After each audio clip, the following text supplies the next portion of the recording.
Bonjour à tous, j'espère que vous allez bien. Je suis ravie de vous retrouver pour un book haul qui va réunir 2 mois, les mois d'octobre et de novembre, parce que vous avez dû le remarquer dans mes vidéos ces derniers temps, j'achète quand même moins de livres qu'avant parce que j'ai vraiment de quoi faire dans ma pile à lire. Du coup, j'attendais d'avoir une certaine quantité, ce qui est déjà pas mal, hein, pour vous tourner ce book haul.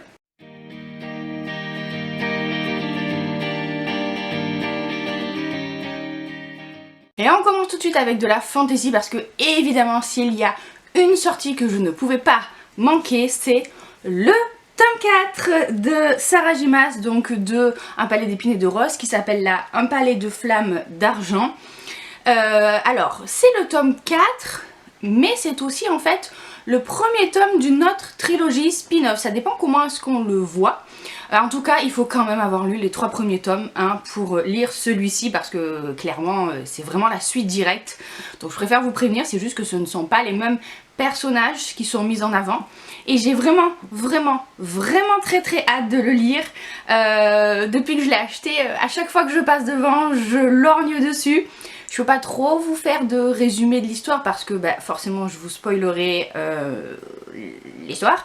Je vous ai fait une vidéo revue sur la trilogie, la première trilogie, donc si vous voulez avoir un peu plus de mon avis sur cette trilogie, je vous la mets en barre d'infos. En tout cas, celui-ci, je sais pas quand est-ce que je vais le lire, mais il devrait pas faire long feu. Enfin, j'espère. Je me dis que j'espère le lire au moins avant d'accoucher parce qu'après ça va être compliqué de lire un bouquin de fantaisie assez complexe quand t'as un petit bébé. C'est pas peut-être la lecture la plus évidente, mais voilà, évidemment une sortie que je me devais d'acheter. J'ai ensuite craqué vu la période pour des romances de Noël. Alors j'ai acheté Les étoiles brillent plus fort en hiver de Sophie Jomain, qui était sortie l'année dernière en grand format chez Charleston et qui là du coup est sortie en poche. Et pour tout vous dire, c'est même ma lecture en cours.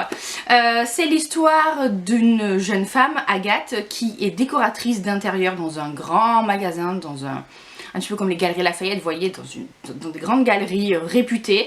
Et à la période de Noël, évidemment, elle doit mettre des décorations enchantées partout.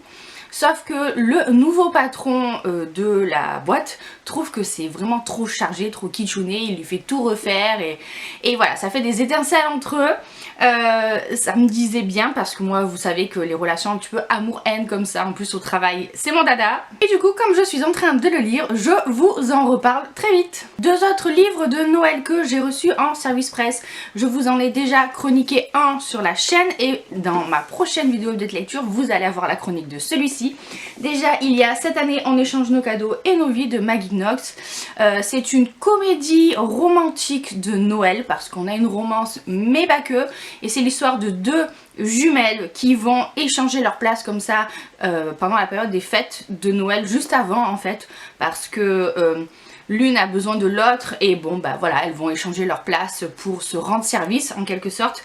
Je vous invite à aller voir du coup mon update lecture précédent si vous voulez plus d'avis sur ce livre. Et celui-ci, alors c'est pas vraiment, même j'allais dire pas du tout en fait, un livre sur Noël. Il y a un très court passage qui éventuellement nous situe quelques jours avant Noël, mais c'est tout. Ne vous attendez pas à un livre de Noël, c'est clairement pas le cas. Ici on est plus dans une comédie dramatique, romantique je dirais, où on a une histoire de deuil parce que c'est l'histoire d'une jeune femme, Eve, qui va perdre sa meilleure amie et leur groupe d'amis en fait, qui était très soudé, va en être impacté. Et donc on a beaucoup cette histoire de deuil et on a aussi une partie un peu plus fun, road trip, où elle va partir avec le frère de sa meilleure amie qu'elle ne connaissait pas en road trip en Écosse. Donc voilà, là pour le coup je vous invite à aller voir ma prochaine vidéo, ma vidéo d'après, l'update lecture qui vient, pour en savoir un petit peu plus sur ce que j'en ai pensé. On continue avec de la littérature un petit peu plus générale je dirais. Je me suis acheté Les sorcières de Pendle de Stacey Halls quand il est sorti en poche parce que celui-ci clairement il me fait de l'œil depuis sa sortie grand format. Je trouve la couverture très belle, je trouve le résumé très intriguant. Du coup, voilà, j'attendais qu'il sorte en poche pour me le prendre. C'est une fiction historique qui se passe au XVIIe siècle et on va nous parler de pseudo-sages-femmes qui étaient considérées évidemment comme des sorcières à l'époque. Il va y avoir un procès, une chasse aux sorcières et la jeune femme Alice, qui n'a rien demandé, va se retrouver prise sous les feux, j'imagine, de cette chasse aux sorcières, alors qu'elle voulait juste aider la châtelaine à avoir un enfant. Enfin, ça a l'air assez intéressant. Moi, vous savez que c'est ce genre de sujet qui m'intrigue, qui m'intéresse, et j'espère juste que c'est prenant. Voilà, parce que je sais que beaucoup de personnes l'ont aimé. J'espère juste que c'est pas trop indigeste. N'hésitez pas à me dire si vous l'avez lu, ce que vous en avez pensé. En tout cas, je voulais le lire peut-être pour Halloween et puis finalement j'ai pas eu le temps parce que bon, ça parle de sorcières. Mais je me dis que ça peut être un bon roman à lire n'importe à quel moment de l'année, mais particulièrement en hiver peut-être. Un autre roman qui traite des sorcières et qui est sorti là aussi en poche il n'y a pas longtemps, c'est Les Graciers de Kieran Millwood Hargrave. Pareil, là on est aussi dans une histoire de chasse aux sorcières mais qui se passe en Norvège, mais toujours au XVIIe siècle par contre, c'est rigolo. Et en fait c'est l'histoire d'un village où tous les hommes meurent en fait, la mère les rend leurs cadavres les uns après les autres et en fait il va y avoir une sorte de chasse aux sorcières parce que les gens trouvent que c'est bizarre que seuls les hommes meurent. Voilà, j'en sais pas trop plus, mais ce livre a eu énormément d'avis positifs. C'est vrai que je l'ai vu énormément passer, notamment sur Instagram. Et du coup je me suis dit bon il est temps de découvrir cette auteure.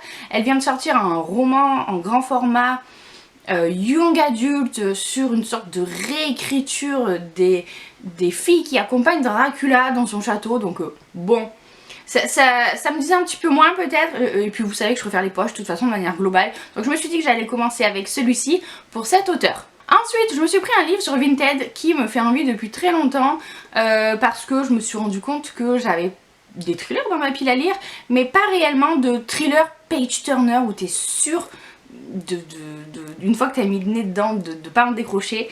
Et du coup je me suis pris Alex de Pierre Lemaitre. J'avais beaucoup aimé de sa part Robe de mariée qui était très particulier, et là j'imagine que c'est encore pire parce qu'en gros une jeune femme va être kidnappée, sauf qu'en gros il est dit dans la 4e de couverture que les ravisseurs ils savaient pas vraiment qui kidnappait et que peut-être qu'ils vont regretter leur choix finalement. Donc ça me fait un petit peu peur, je vous avoue, j'espère que c'est pas trop trash ou glauque ou quoi. Mais je suis quand même super intriguée par ce roman depuis quelques années, mine de rien. Du coup il fallait que je l'ajoute à ma collection. Et enfin un livre qui n'est pas une fiction mais que je me devais là aussi de prendre à sa sortie poche, c'est Nostalgie Friends de Kelsey Miller. Et c'est un peu une rétrospective sur la série où on va nous parler d'anecdotes, d'entretiens avec les acteurs, de petites analyses sur les thématiques, sur les tendances que la série a lancées et évidemment les moments mythiques de la série, les choix des scénaristes, pourquoi tel choix et pas tel autre. Enfin, voilà, en tant que grande fan de Friends, celui-ci me faisait envie, pareil, dès sa sortie grand format, j'ai attendu qu'il sorte en poche. Et puis je pense que mon mari le lira aussi volontiers parce qu'on aime tous les deux cette série. Forcément, comme j'ai envie de dire, la plupart des gens de notre génération, n'est-ce pas? Et du coup voilà, ça me disait bien d'en apprendre un petit peu plus sur les coulisses, on va dire, de la série. Surtout qu'on se les est refaits il n'y a pas longtemps pour tout vous avouer. Donc je suis clairement bien encore dedans. Donc voilà, c'est pas le genre de livre que j'achète forcément parce que il en faut beaucoup pour que je sois réellement fan de quelque chose, mais Friends ça reste quand même un incontournable. Et pour terminer, j'ai reçu également de la part de Lumen le tome 3 de Cassidy Blake. Je vais pas m'étendre sur le sujet parce que je vous l'ai chroniqué dans la vidéo juste avant, dans mon update lecture précédent. C'est de la fiction middle grade surnaturel paranormal qui était très bien à lire du coup pendant Halloween ou juste après en tout cas. Ça parle de fantômes, de chasse aux fantômes et là pour ce livre aussi ça se passe en Louisiane donc c'était vraiment très bien.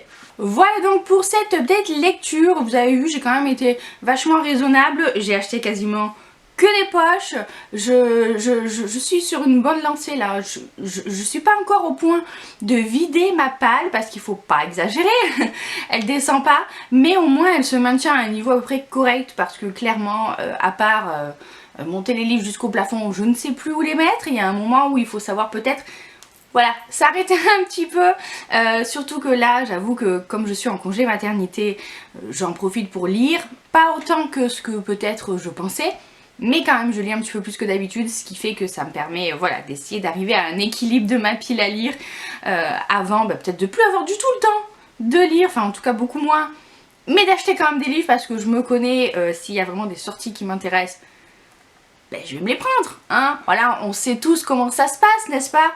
Donc voilà, je suis contente de cette période où j'achète quand même moins. On verra si ça se poursuit, mais c'est bien. Faut que je continue comme ça.